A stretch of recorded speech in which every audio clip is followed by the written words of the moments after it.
नमस्कार दोस्तों, स्वागत है आपका स्टडी विद आशुतोष सर में। दोस्तों, आज हम पंचवर्षीय योजनाओं को फुल डिटेल में पढ़ने वाले हैं।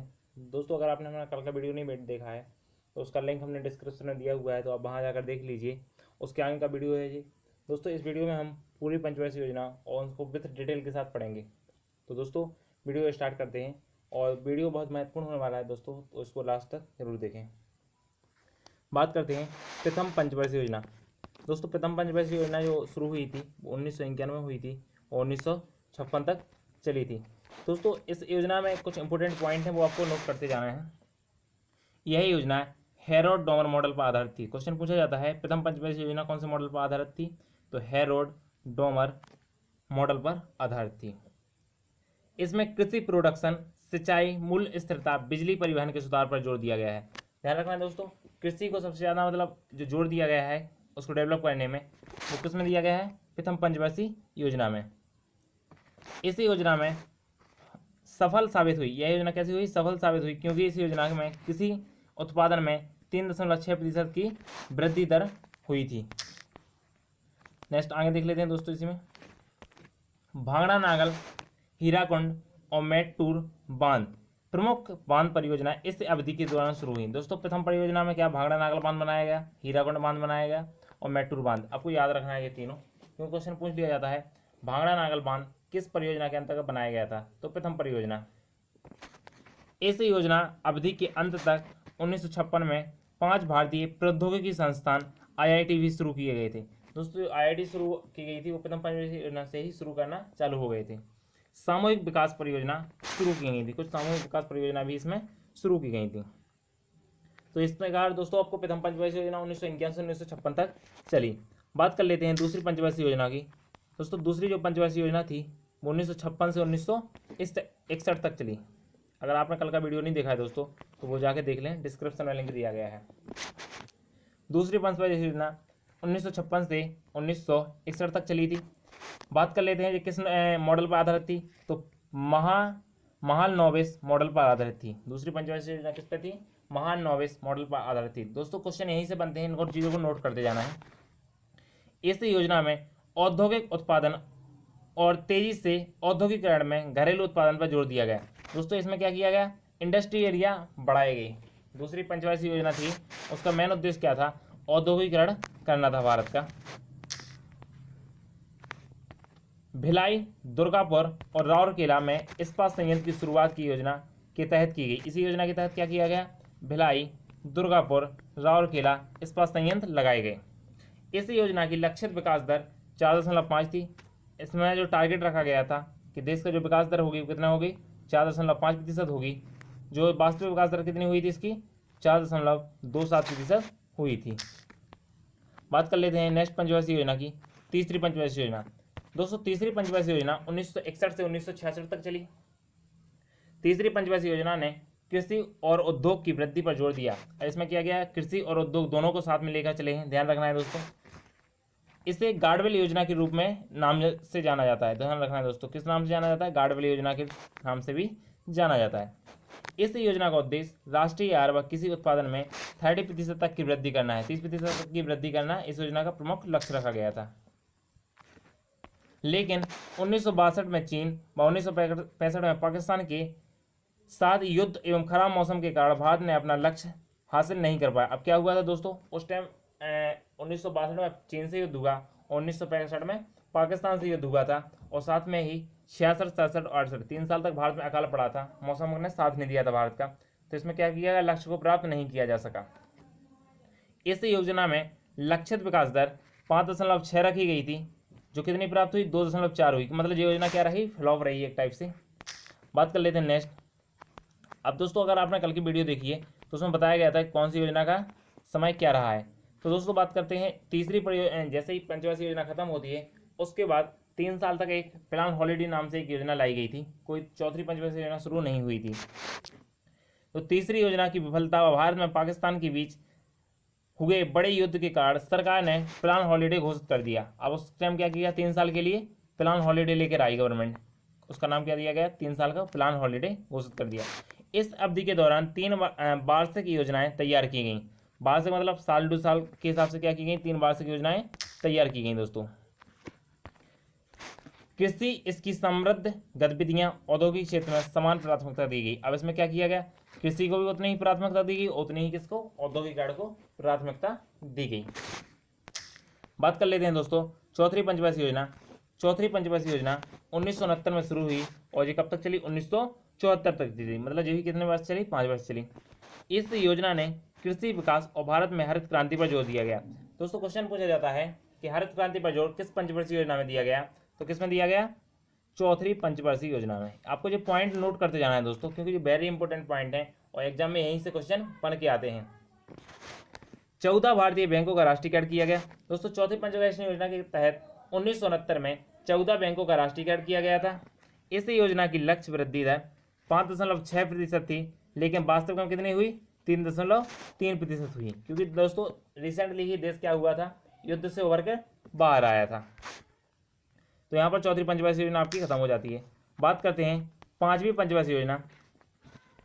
दोस्तों पांचवी पंचवर्षीय योजना 1974 से शुरू हुई और 1978 तक चली। कब तक चली, 1974 से शुरू हुई और 1978 तक चली। दोस्तों आपको याद रखना है, पांचवी पंचवर्षीय योजना इकलौती ऐसी पंचवर्षीय योजना थी जो कितने साल तक लाई गई थी, कितने साल के लिए लाई गई थी, 4 वर्ष के लिए। इस योजना के तहत रोजगार को बढ़ावा, मुद्रास्फीति की जांच, गरीबी उन्मूलन और न्याय पर जोर दिया गया। क्या किया गया दोस्तों, रोजगार के अवसर प्रदान करना कौन सी योजना शुरू हुए, पांचवी पंचवर्षीय योजना से शुरू हुए। योजना का मसौदा प्रमुख राजनयिक डीपी धर द्वारा तैयार की गई। किसके द्वारा की गई थी ये, डीपी धर। यह कृषि उत्पादन और रक्षा में आत्मनिर्भरता केंद्रित कर दी है। अब कृषि उत्पादन में और रक्षा आत्मनिर्भरता, दोस्तों डिफेंस के लिए भी इस योजना में क्या किया गया, ध्यान दिया गया।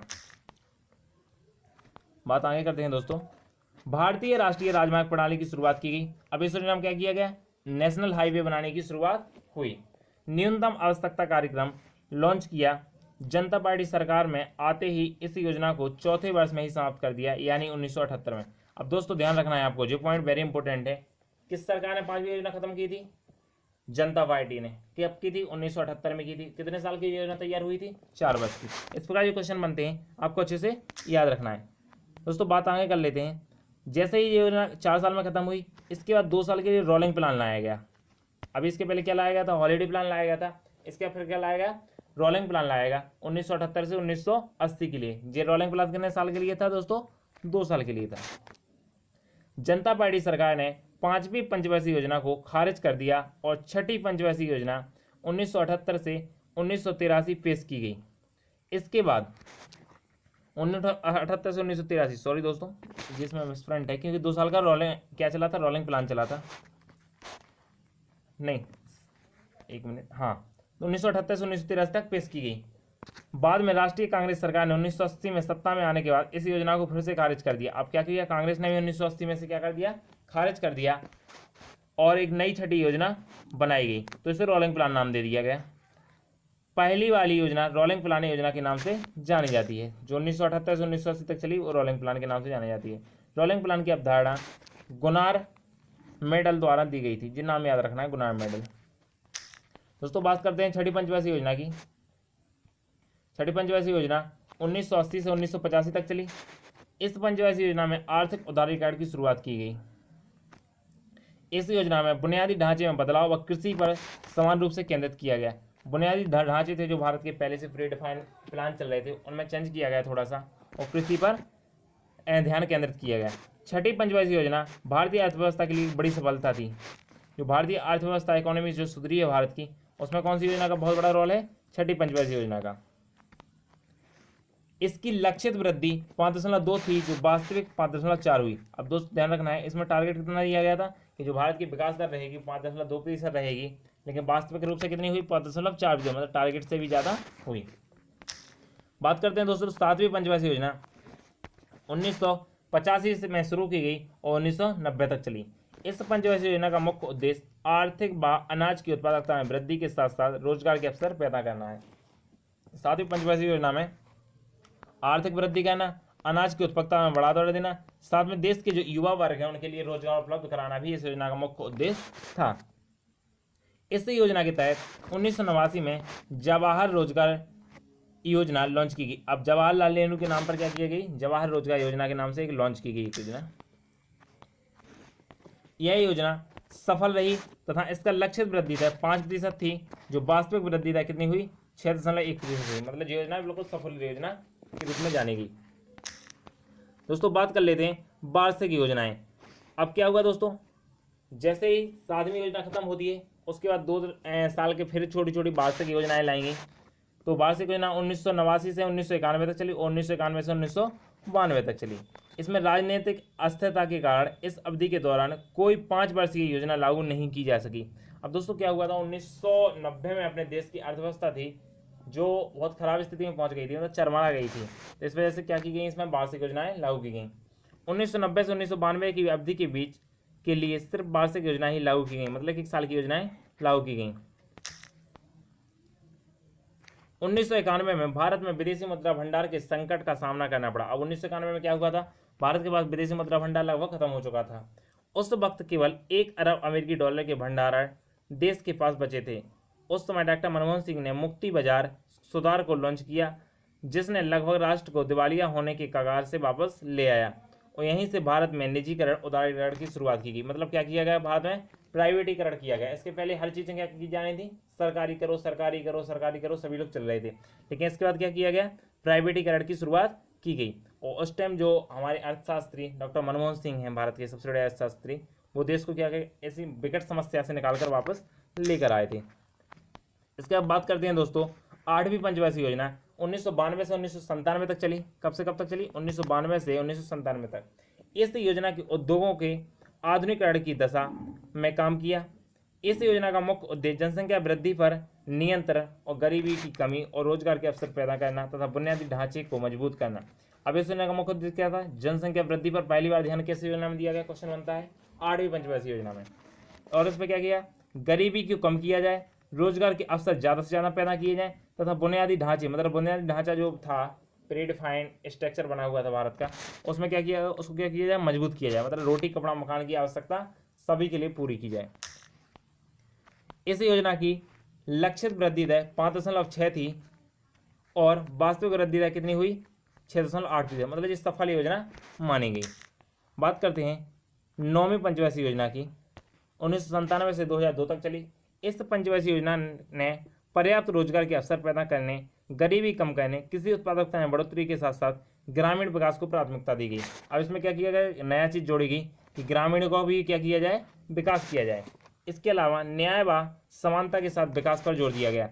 अब क्या होना चाहिए, न्याय होना चाहिए, सबके साथ समानता होना चाहिए और विकास होना चाहिए देश का। इस योजना का ये लक्ष्य रखा गया।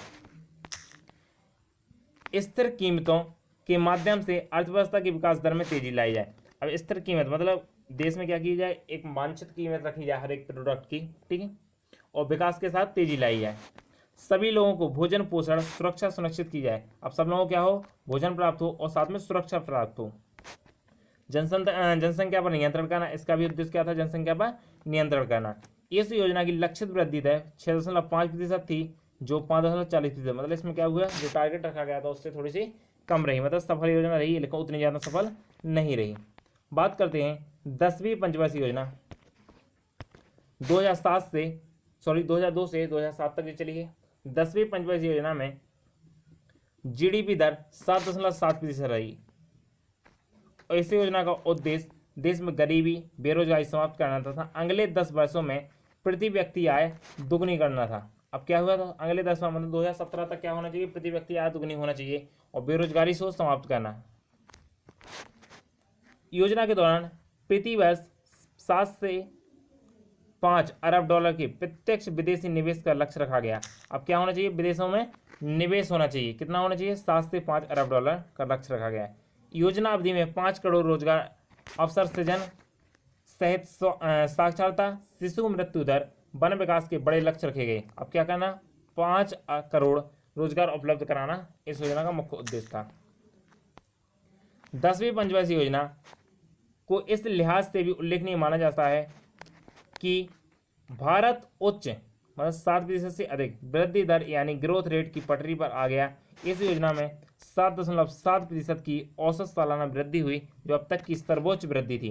दोस्तों ध्यान रखना है, सबसे ज्यादा वृद्धि हुई है वो किसमें हुई है, 10वीं पंचवर्षीय योजना में 7.7% की। दोस्तों बात कर लेते हैं इसमें लक्ष्य कितना रखा गया था, 8.1 रखा गया था और जो वृद्धि हुई थी वो 7.3% हुई थी। बात करते हैं 11वीं पंचवर्षीय योजना। दोस्तों 11वीं पंचवर्षीय योजना 2007 से 2012 तक चली है। इस योजना का मुख्य लक्ष्य सकल घरेलू उत्पादन में वृद्धि करना और 8% से बढ़ के 10% तक करना था तथा 12वीं योजना में इसे 10% बनाए रखना ही था ताकि 2016 तक प्रति व्यक्ति आय दोगुनी हो सके। राजीव आर्य योगी स्वास्थ्य योजना शुरू की गई। 70 लाख नए रोजगार के अवसर पैदा किए गए। अब इस योजना में क्या किया गया? 70 लाख रोजगार के नए अवसर पैदा किए गए। शिक्षित बेरोजगारी को 5% कम करना था। अब जो शिक्षित लोग थे उनके बेरोजगार को 5% क्या करना था? कम करना था। 5% से कम शिक्षित बेरोजगार को कम करना, 5% से अधिक वन आवरण में वृद्धि करना। अब दोस्तों इसमें क्या ध्यान दिया गया है? एक नई बात जोड़ी गई है, वनों की वृद्धि में ध्यान दिया गया, क्योंकि यहाँ पर क्या होते रहे, औद्योगिकरण होता रहा तो वन लगातार कटते रहे तो यहाँ वनों की संख्या कम होती गई। 0 से 6 वर्ष की आयु तक के बच्चों को के लिंगानुपात की दर को 2011 से 2011 तक 935 करना और इसे 2016-17 तक इजाफा करते हुए 950 तक पहुंचाना, जिसका मुख्य उद्देश्य था 11वीं पंचवर्षीय योजना का। दोस्तों बात करते हैं अंतिम पंचवर्षीय योजना की, 2012 से 2017 तक चली। इस पंचवर्षीय योजना का उद्देश्य तेजी से अधिक समावेश और सतत विकास के उद्देश्य के साथ 8.2% की वृद्धि हासिल करना था। इसका उद्देश्य कृषि में 4% की वृद्धि करना तथा गरीबी को 10% तक कम करना था। स्वास्थ्य और कौशल विकास, पर्यावरण, प्राकृतिक संसाधन और आधारभूत संरचना विकास इस योजना का मुख्य केंद्र थे। क्या करना था? स्वास्थ्य पर ध्यान देना, शिक्षा, कौशल विकास मतलब लोगों को स्वरोजगार उपलब्ध कराना, पर्यावरण और प्राकृतिक संसाधन के आधारभूत संरचना के विकास का मुख्य उद्देश्य था। तो दोस्तों यहाँ पर आपकी 12 की 12 पंचवर्षीय योजनाएं खत्म हो जाती हैं। और दोस्तों अगर आपको यह वीडियो पसंद आया तो वीडियो को लाइक करें, चैनल पर नए हैं तो चैनल को सब्सक्राइब करें और दोस्तों वीडियो को ज़्यादा से ज़्यादा शेयर करें। अगर आपने अभी तक बेल आइकन प्रेस नहीं किया है दोस्तों तो बेल आइकन प्रेस कर दें, जिससे आने वाले वीडियो का नोटिफिकेशन आपको मिलता रहे। धन्यवाद दोस्तों।